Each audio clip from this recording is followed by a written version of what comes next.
Hello मेरे प्यारे बच्चों, तो स्वागत है आप सभी का आपके अपने परिवार श्यामदेव एजुकेशन पे।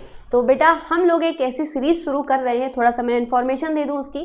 हम लोग एक ऐसी सीरीज शुरू कर रहे हैं जो कि वो सीरीज होगी वीडियो सीरीज, जिसमें आपको जो वीडियो का टाइम होगा वो 13 से लेकर के 15 मिनट का ड्यूरेशन होगा।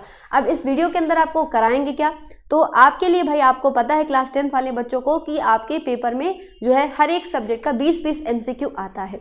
तो हम लोग ये सोच रहे थे कि आपको हर एक सब्जेक्ट के बहुत सारे कैसे क्वेश्चन 100, 200, 150 जितना बन सके आपको ये क्वेश्चंस कराएं, ताकि आप एग्जाम के अंदर बहुत अच्छा करके आओ। नहीं, क्योंकि आप MCQ से कम 20% तो अपना बना ही पक्का कर ही लो, है ना। तो यही सोच करके आपके लिए सीरीज हम लोग लेकर आ रहे हैं। हर एक सब्जेक्ट की आपको सीरीज मिलेगी। एक सीरीज में आपको केवल 25 क्वेश्चन मिलेगा और हर सीरीज में आपको 25-25 क्वेश्चन मिलेंगे। अगर सोचो तुमने 4 सीरीज भी पढ़ ली तो 100 क्वेश्चन तुमने एक सब्जेक्ट का कर लिया पक्का, है ना। अगर एक सब्जेक्ट का इतना क्वेश्चन कर लिया तो समझ लो भाई 20 नंबर तो आपके बिल्कुल परफेक्ट है भाई। देखो क्योंकि MCQs में 1 नंबर आपको परफेक्ट मिलेंगे, उसमें कोई आपका नंबर काट नहीं सकता, है ना। तो इसलिए जरूरी है भैया कि ये 20 नंबर तो हम पक्के कर ही ले, है ना जी। तो एक एक सीरीज आपको हर एक सब्जेक्ट की मिलेगी। मैथ, साइंस में तीनों सब्जेक्ट, SST में चारों सब्जेक्ट आपके, मैथ्स के, हिंदी के, आपके और भी जो सब्जेक्ट है इंग्लिश के, सारे के आपको 20-20 क्वेश्चन, 25-25 क्वेश्चन एक एक सीरीज के अंदर मिलने वाले हैं। तो बहुत बेहतरीन तरीके से भैया पढ़ेंगे। अगर आप चाहते हो कि लाइव क्लास पढ़ो जिसमें हम लोग आपको लाइव मिलें, हर एक चीज़ आपको बहुत टॉपिक डिटेल से समझाएं, तो आप हमारा ही चैनल है study power classes YouTube channel. कौन सा चैनल है? स्टडी पावर क्लासेस, ठीक है जी। तो ये चैनल आप जरूर सब्सक्राइब कर लीजिए, क्योंकि यहाँ पे शाम को 7 बजे से डेली रेगुलर क्लास होती है, वो भी लाइव क्लास चलती है। तो इसको जरूर सब्सक्राइब कर लीजिएगा, ठीक है जी। तो चलिए फिर अपनी सीरीज को स्टार्ट करते हैं। एक इन्फॉर्मेशन, क्योंकि शुरुआत है वीडियो का तो देना जरूरी है सारे बच्चों को, ताकि उनको इन्फॉर्मेशन जरूर पता चले, ठीक है। चलिए शुरू करते हैं। पहला क्वेश्चन आज हम लोग हिंदी का ले रहे हैं। तो हिंदी का पहला क्वेश्चन है आपसे हमारा, अत्यधिक का संधि विच्छेद है। क्या है? अत्यधिक का संधि विच्छेद आपसे पूछा है। राइट आंसर हो जाएगा ऑप्शन नंबर सी, अतिधन अधिक। पर ये अतिधन अधिक होगा कैसे मैम, इस पर भी आप थोड़ा बता दीजिए, तो हम लोग को रटना नहीं पड़ेगा। बिल्कुल भाई आपको रटाएंगे नहीं, बिल्कुल समझा देंगे, दिमाग में एकदम जाएगी बात, ठीक है जी। देखो ध्यान से देखना, जब छोटी ई की मात्रा होती है और छोटा आ बनता है, ये जो छोटी ई की मात्रा और छोटा आ होता है ये मिलके हमेशा क्या बनाता है? या बनाता है। क्या बनाता है? या। और जिसपे भी छोटी ई की मात्रा होती है वो शब्द कैसा हो, वो अक्षर कैसा हो जाता है? वो आधा हो जाता है, ठीक है जी। तो देखो यहाँ पे आधा अक्षर कौन सा है? ता है, यानी कि ता पे लगी होगी छोटी ई की मात्रा। तो ऑप्शन ढूंढो, ता में छोटी ई की मात्रा कौन सी है, यानी या बनना चाहिए, तो या तो है ही है। तो देखो अत्य नहीं होगा, ये गलत हो जाएगा। अति है, ता पे बड़ी ई की मात्रा है, गलत हो। तो right answer option number C हो जाएगा, यानी कि ता पे छोटी ई की मात्रा है और यहाँ क्या है? आ है। दोनों मिलकर के क्या बन रहा है? आ और या बना रहा है, और जिस पे मात्रा लगी वो अक्षर क्या हो जा रहा है? आधा। राइट आंसर क्या हो जाएगा? अत्यधिक। समझ में आया कि नहीं जरूर बताइएगा। चलिए अगले क्वेश्चन पे बढ़ेंगे। नेक्स्ट क्वेश्चन क्या है यहाँ पे? नेक्स्ट क्वेश्चन क्या है भैया, ध्यान से इसको ऑप्शन को समझिएगा, ठीक है जी। चलो शब्द पूछा है आपका यहाँ पे, जो सरोवर शब्द है उसका जो पर्यायवाची होगा वो क्या होगा? पद्माकर होगा, दिवाकर होगा, व्योम होगा कि तालाब होगा? राइट आंसर क्या हो जाएगा भाई? तालाब होगा। ऑप्शन नंबर डी यहाँ पे आपका राइट आंसर है, ठीक है जी। चलिए आगे बढ़ते हैं। कूप का तद्भव क्या है? देखो आपको भी पता है बेटा कि तद्भव तत्सम से एक क्वेश्चन 100% आता है, संधि विच्छेद से एक क्वेश्चन जरूर आता है, ठीक है जी। इन सारे तरीकों को, सारे कॉन्सेप्ट को जरूर 100% पक्का कर लो, ठीक है जी। तो देखो हमें याद पता होना चाहिए बेटा कि जो तत्सम शब्द है वो क्या होता है और तद्भव शब्द क्या होता है। अगर आपको दोनों में अंतर मालूम है तो आप आंसर बहुत जल्दी से कर लोगे। तो ये सब याद नहीं करना पड़ेगा, रटना नहीं पड़ेगा। अगर कॉन्सेप्ट समझ में आ गया तो रटना कभी भी नहीं पड़ता, ये आप तो जानते ही होंगे।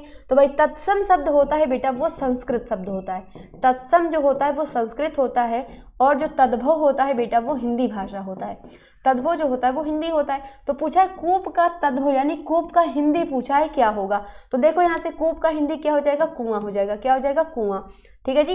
कुआं नहीं कुआं, ऑप्शन नंबर ए, ठीक। चलिए आगे बढ़ते हैं।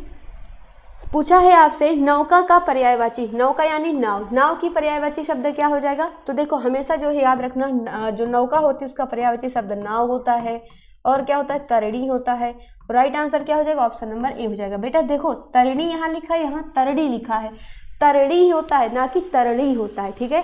तो शब्दों को बहुत ध्यान से देखिएगा, क्योंकि अगर आप ऐसा देखोगे नाव भी दिख गया तरणी, अरे सभी हो जाएगा, लेकिन भैया तरी नहीं होता है ना। तो right answer option number A बनेगा, ठीक। शब्दों को बहुत ध्यान से बेटा देखिएगा। चलिए आगे बढ़ते हैं। नेक्स्ट क्वेश्चन क्या है? नील गगन में कौन सा समास है? नील गगन में कौन सा समास है? तो बहुत ध्यान से समझना बेटा।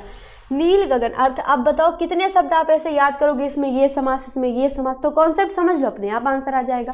क्या लिखा है? नील गगन। ये जो नील शब्द है, ये बताओ अगर आप इसको पढ़ रहे हो तो क्या आपके दिमाग में आ रहा है? आपके दिमाग में शब्द को पढ़ के क्या आ रहा है? नील गगन अर्थात गगन माने आकाश, आकाश कैसा है? नीला। यही तो समझ में आ रहा होगा आपको, बिल्कुल आप सही समझ रहे हैं। यानी कि जो पहला शब्द है वो क्या बता रहा है? दूसरे की विशेषता, कि गगन क्या है भाई? नीला है। तो पहला जो शब्द नीला है ये क्या बता रहा है? गगन की विशेषता, गगन की विशेषता।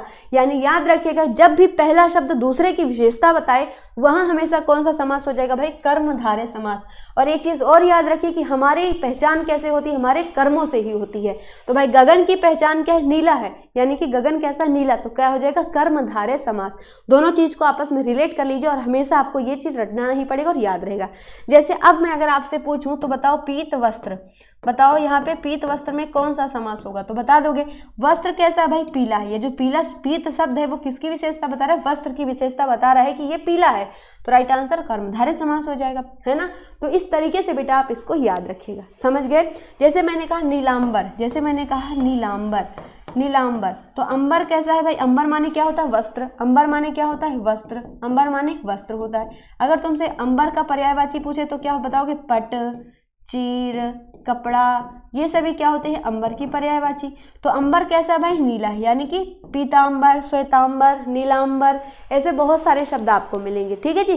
तो वहां पे हमेशा क्या होगा? कर्मधारय समास। अगले क्वेश्चन पे बढ़ेंगे। बताइए अमोल शब्द का उपसर्ग क्या है? भैया उपसर्ग भी आता है, प्रत्यय भी पूछा जाता है। तो याद रखो उपसर्ग, पहले बात तो जान लो कि होता क्या है। उपसर्ग और प्रत्यय, है ना जी। तो जो उपसर्ग होता है वो हमेशा शब्द के आगे लगता है, और जो प्रत्यय होता है बेटा वो हमेशा कहाँ लगता है? शब्द के पीछे लगता है। याद कैसे रखोगे इसमें से?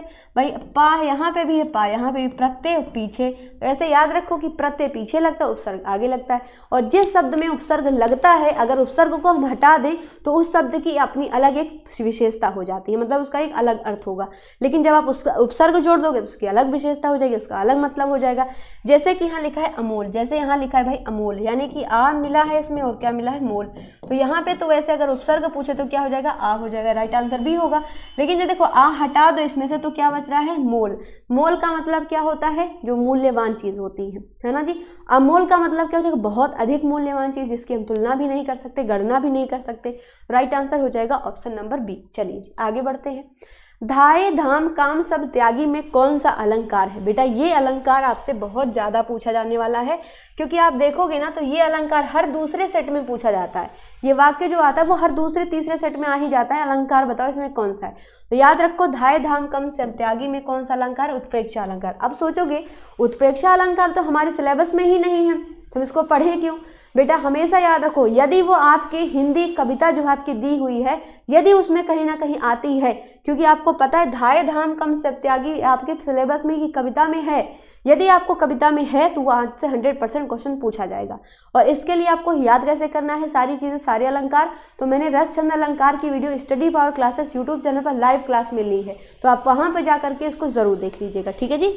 चलिए आगे बढ़ते हैं। नेक्स्ट क्वेश्चन, सोरठा के तीसरे चरण में कितनी मात्राएं होती हैं? तो हमेशा याद रखिए जो सोरठा होता है वो किसका उल्टा होता है?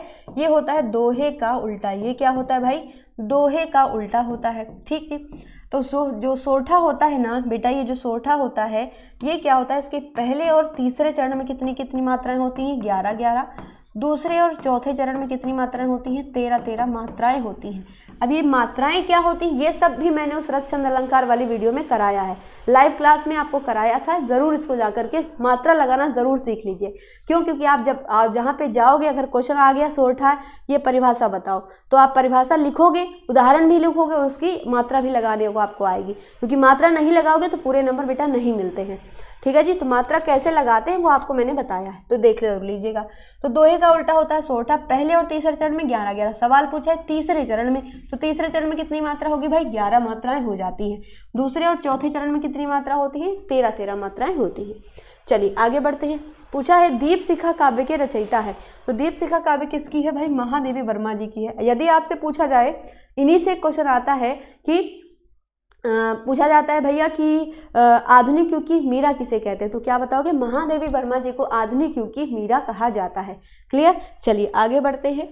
अगला सवाल भैया क्या है, पृथ्वीराज रासो के लेखक कौन है? तो चंद्रमर्दाई हैं पृथ्वीराज रासो के लेखक। और ये जो इम्पोर्टेंट है भैया, जैसे ये खुमाण रासो, बीसल देव रासो, ये सभी रासो वाली रचनाएं होती हैं, ये आपसे बहुत ज़्यादा पूछी जाती है। और अगर इसमें पूछे कि इसकी भाषा क्या होती है, जो रासो ग्रंथ है, सवाल सीधा सीधा आता है क्या सवाल कि रासो ग्रंथों की भाषा क्या होती है, रासो ग्रंथ की जो है भाषा क्या होती है। हमेशा याद रखिएगा इसकी भाषा कैसी होती है, डिंगल पिंगल। कैसी भाषा होती है ये, डिंगल पिंगल भाषा में होती है। ठीक है बेटा, ये सवाल भी तुमसे बहुत इंपॉर्टेंट है, पूछा जाता है। चलिए आगे बढ़ते हैं। अगला क्वेश्चन है आपसे, तार सप्तक का संपादन किसने किया? जो तार सप्तक है बेटा, याद रखिएगा कि इसके 3 तार सप्तक है, प्रथम, दूसरा और तीसरा। तीनों के सन, आप, मेरा क्वेश्चन है तीनों के सन आप जरूर कमेंट बॉक्स में लिखिएगा। ठीक है जी। तो तार सप्तक का जो संपादन है उसमें सबसे प्रमुख योगदान किसका है? अज्ञेय जी का है। अज्ञेय जी का पूरा नाम क्या है? सच्चिदानंद हीरानंद वात्स्यायन अज्ञेय। ठीक, चलिए आगे बढ़ते हैं। नेक्स्ट क्वेश्चन है, शिलापंख चमकीले के लेखक कौन है? तो आंसर हो जाएगा गिरजा कुमार माथुर है शिलापंख चमकीले के लेखक। चलिए आगे बढ़ते हैं भाई, मित्रता के लेखक कौन है? मित्रता के लेखक है आचार्य Ramchandra Shukla. Okay, next question, Dohavali के रचनाकार कौन है? तुलसीदास जी हैं। तुमसे सवाल पूछा जाता है कि जो तुलसीदास जी हैं इन्होंने कौन सा ग्रंथ लिखा? तो रामचरितमानस लिखा है। तुमसे ये भी पूछा जाता है कि रामचरितमानस में कैसी जो लिखी हुई होती हैं उनकी कैसी होती है, वो किस रूप में होती है? दोहा के रूप में है कि सोरठा के रूप में है कि चौपाई के रूप में है कि किस रूप में है? तो क्या बताओगे? चौपाई के रूप में सारी जो रामचरितमानस है उसको लिखा गया है। ओके, चलिए नेक्स्ट क्वेश्चन, भूषण काव्य के रचयिता कौन है? तो कौन है भाई? शिवराज भूषण है। अगला सवाल है आपके सामने, हिंदी के प्रमुख कितने पद्य प्रकार हैं? तो कितने हैं? 3 मुख्य पद्य प्रकार होते हैं। अगला सवाल है, निर्गुण भक्ति धारा के प्रतिनिधि कवि कौन है? निर्गुण भक्ति धारा का मतलब क्या है? जिसमें किसी भी पर्टिकुलर किसी एक देवता की उपासना या देवता की बखान नहीं होता, वो हर एक चीज़ को अपने मतलब प्रेम भावना उनके अंदर नहीं होगी। तो राइट आंसर हो जाएगा कबीर दास जी कौन है? निर्गुण भक्ति धारा के प्रतिनिधि कवि हैं। अगला सवाल है, रसिक प्रिया काव्य के रचयिता कौन है? तो केशव दास हैं रसिक प्रिया काव्य के रचयिता। इंपॉर्टेंट बेटा क्वेश्चन है, पेपर में आता है। चलिए अगला सवाल है, रसखान का पूरा नाम क्या है? रसखान का जी का पूरा नाम क्या था भाई? सैयद इब्राहिम इनका पूरा नाम था। ठीक है जी, समझ गए। अगर पूछा गया रसखान जी किसके भक्त थे तो क्या बताओगे? रसखान जी किसके भक्त थे? कृष्ण जी के भक्त थे रसखान जी। ठीक है बेटा, चलिए आगे बढ़ते हैं। नेक्स्ट क्वेश्चन है आपके सामने, गंगा लहरी के रचनाकार का नाम बताइए। तो देखो जब गंगा लहरी आएगा बेटा, इनको दो राइटर ऐसे हैं जिन्होंने गंगा लहरी नाम से अपनी रचना लिखी। एक तो हो गए सदल मिश्र और एक दूसरे कौन है? जगन्नाथ मिश्र। अगर तुमसे जगन्नाथ ऑप्शन में दिया तो जगन्नाथ मिश्र पे टिक कर देना, अगर सदल मिश्र है तो सदल मिश्र पे टिक कर देना, अगर दोनों दिया है तो दोनों पे टिक कर देना। चलिए बताइए, सोरठा के चौथे चरण में कितनी मात्रा होती है? अभी आपको बताया कि सोरठा के दूसरे और चौथे चरण में 13 मात्राएं होती हैं, पहले और दूसरे में 11 मात्राएं। Right answer option number B. अगला सवाल आपके सामने है, रोला छंद के चौथे चरण में कितनी मात्राएं होती है? भैया देखो रोला छंद तुम्हारे में नहीं है, लेकिन आपके सिलेबस में सोरठा छंद है कि नहीं? सोरठा छंद से ही मिलकर के क्या बनता है? रोला छंद बनता है। तो इसलिए आपसे ये सवाल पूछा जा सकता है। जो अगर पूछे कि जो रोला छंद होता है वो किस छंद से बनता है, तो बताओगे सोरठा से बनता है। अच्छा ये बताओ, अभी मैंने आपको पहले चरण, दूसरा चरण, तीसरा चरण, चौथा चरण, इसी तरीके से तो चरण होते हैं, बीच में कॉमा लगा होता है। ये हो गया पहला, दूसरा, तीसरा, चौथा चरण। ठीक, हमने पढ़ा कि पहले और तीसरे चरण में जो सोरठा होता है उसमें 11 मात्राएं होती हैं। पहले और तीसरे चरण में कितनी 11, दूसरे और चौथे में कितनी 13। तो अब पहले में तो 11 है, दूसरे में 13 है, 11 और 13 जोड़ोगे तो क्या आएगा? 24। तो याद रखो कि जो रोला छंद होता है बेटा, ये जो रोला छंद है इसका कितना चरण होता है? इसके 4 चरण होते हैं और हर एक चरण में कितनी मात्राएं होती हैं भाई? 24 मात्राएं होती हैं। तो पूछा है चौथे चरण में, तो राइट आंसर सी हो जाएगा 24। अगर पूछे तुमसे तीसरे चरण में, दूसरे चरण में, पहले चरण में, तो हर एक चरण में 24 है, तो कुछ भी पूछे हम आंसर कर लेंगे। ठीक है जी, तो ये सारी चीज़ें बेटा आपको आनी चाहिए। ओके, इसलिए आपको ऐसे क्वेश्चन मैं करवा रही हूँ ताकि एक क्वेश्चन कराऊँ तो उसे कई सारे क्वेश्चन मैं आपको बता सकूँ।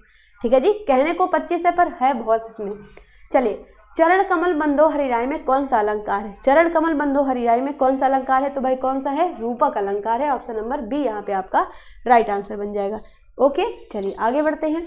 अधिकार में कौन सा उपसर्ग है? तो भाई अधिकार में कौन सा उपसर्ग? अधि उपसर्ग लगा हुआ है। अगला क्वेश्चन है 25 नंबर, नीलकंठ में कौन सा समास है? नीलकंठ में कौन सा समास है? अच्छा देखो ध्यान से समझना, अगर आपने अभी ये समझ लिया तो बेटा बहुत सारे समास आप याद करने से आप बच सकते हो, देखते ही आप आंसर भी कर सकते हो। ध्यान से सुनना, देखो नीलकंठ, ये कंठ है, नीलकंठ। तो भाई नीलकंठ का अर्थ क्या समझ में आ रहा है? कंठ माने क्या होता है भाई? गला होता है। कंठ माने क्या होता है? गला। फिर इसका गला क्या है भाई? नीला है। यही तो हमने पढ़ा, जिसका गला क्या है? नीला। अब ये समझ में आ रहा है समास होता क्या है? दो पदों से मिलकर के जो संयुक्त शब्द बनता है उसे समास कहते हैं। तो और उसमें समास में होता भाई एक दूसरा पद दूसरे का या दूसरा पद पहले का प्रधान होता है, यानी कि उसको बारे में वो विशेषता बताता है। लेकिन भैया याद रखना कि हमेशा जो बहुव्रीहि समास होता है वो क्या होता है? वो एक दूसरे जो शब्द होते हैं, जैसे नीलकंठ में नील शब्द है और कंठ शब्द है, या तो समास में क्या होता है? या चाहे वो पहले का जो पहला शब्द है वो दूसरे की विशेषता बता रहा होगा या दूसरा शब्द पहले की बता रहा होगा। लेकिन अगर आप बहुव्रीहि समास की बात करोगे तो ये एक दूसरे जो शब्द है एक दूसरे की विशेषता बताते ही नहीं है। क्या होता है इनमें? ये जो शब्द है दिया हुआ ये किसी अन्य शब्द की विशेषता बता रहा होगा। जैसे कि नीलकंठ शब्द किसकी विशेषता बता रहा है? शिव जी की विशेषता बता रहा है कि शिव जी नीलकंठ, यानी जिसका कंठ नीला हो अर्थात शिव जी। मैंने कहा लंबोदर, जिसका उदर लंबा हो अर्थात गणेश जी। समझे? तो इस तरीके से वो कोई जो शब्द दिया होगा वो आपस में कोई विशेषता नहीं बताएगा, वो किसी अन्य की विशेषता बता रहा होगा। तो ऐसी जगह हमेशा क्या हो जाएगा बेटा? बहुव्रीहि समास हो जाएगा। क्या हो जाएगा? बहुव्रीहि समास हो जाएगा। क्लियर है? अगर आपसे मैं पूछूं, क्या मैंने पूछा कि दशानन, मैंने कहा दशानन, 10 हैं मुख जिसके अर्थात रावण, तो ये क्या हो जाएगा भाई? ये क्या हो जाएगा? बहुव्रीहि समास हो जाएगा। ठीक है जी, समझ गए? तो भैया ये छोटे छोटे सेशंस आपके लिए बहुत हेल्पफुल है बेटा, और हम लोगों का मेन उद्देश्य इसका बनाने का ये है कि जो बहुत सारे ऐसे बच्चे हैं जिनके पास पैसे नहीं होते कि वो अच्छे से पढ़ाई कर सके, पढ़ना तो चाहते हैं पर वो मजबूरी की वजह से पढ़ नहीं पाते बेटा। ठीक है जी, तो आप कोशिश करिए कि उन बच्चों तक ये वीडियो जरूर पहुंचाइए ताकि हम लोग की जो कोशिश है वो सार्थक रहे, हर एक बच्चे तक ये क्लासेस पहुंच सके ताकि उनके जो बोर्ड एग्जाम है उसमें वो बेहतर तरीके से नंबर ला सके। ठीक है जी, और हम लोग क्या करते हैं कि जो कई सारे ऐसे बच्चे होते हैं जो हमारी ऑफलाइन कोचिंग चलती है, तो कई सारे बच्चे ऐसे होते हैं जिनके पास पैसे नहीं होते, तो हम लोग चाहते तो उनको फ्री एजुकेशन देना, तो हम लोग करते भी हैं, ऐसा नहीं। यदि आप उसमें सहयोग देना चाहें तो आप जो है जितना आपसे बन सके 10, 20, 50 जितना भी आपसे हो सके, जितना आप कर सके उतना डोनेट जरूर करिएगा ताकि उन छोटे छोटे बच्चे जो नहीं पढ़ पाते हैं उन्हें हम लोग अच्छे से शिक्षा दे सके। और ये वीडियो ज़रूर पहुंचाइएगा ताकि बहुत सारे बच्चे गरीब जो हैं उनके पास ये पहुंच सके और उनकी बोर्ड एग्जाम में अच्छे नंबर आ सके, उनकी मदद हो सके। और आप अगर उनकी मदद करते हो तो शायद आपके भी ऊपर उनका आशीर्वाद हो कि हाँ चलो उन्होंने हमको ये वीडियो शेयर किया, हमारा कितना हेल्प हुआ पेपरों के अंदर, तो आपको आशीर्वाद मिलेगा तो आप और ज़्यादा आगे बढ़ेंगे। ठीक है जी, समझ गए? और इसका जो लिंक होगा वो डिस्क्रिप्शन बॉक्स में आपको मिल जाएगा, जहाँ पे आप डोनेट कर सकते हो, गूगल पे होगा कुछ भी होगा, तो वो लिंक आपको डिस्क्रिप्शन बॉक्स में मिलेगा, वहाँ पर जाकर के आप डोनेट कर सकते हैं। आप 10 रुपये, 20 रुपये, 15 रुपये, जितना भी आप कर सके, 50 रुपये, 100 रुपये, जितने भी आपके ईश्वर ने दिया होगा आप उसको करिएगा। और इसके अगर आप सहयोग करते हैं तो बहुत बहुत धन्यवाद, और ज़्यादा से ज़्यादा इस वीडियो को शेयर करिएगा। मिलते हैं नेक्स्ट क्लास में, तब तक के लिए थैंक यू, राधे राधे।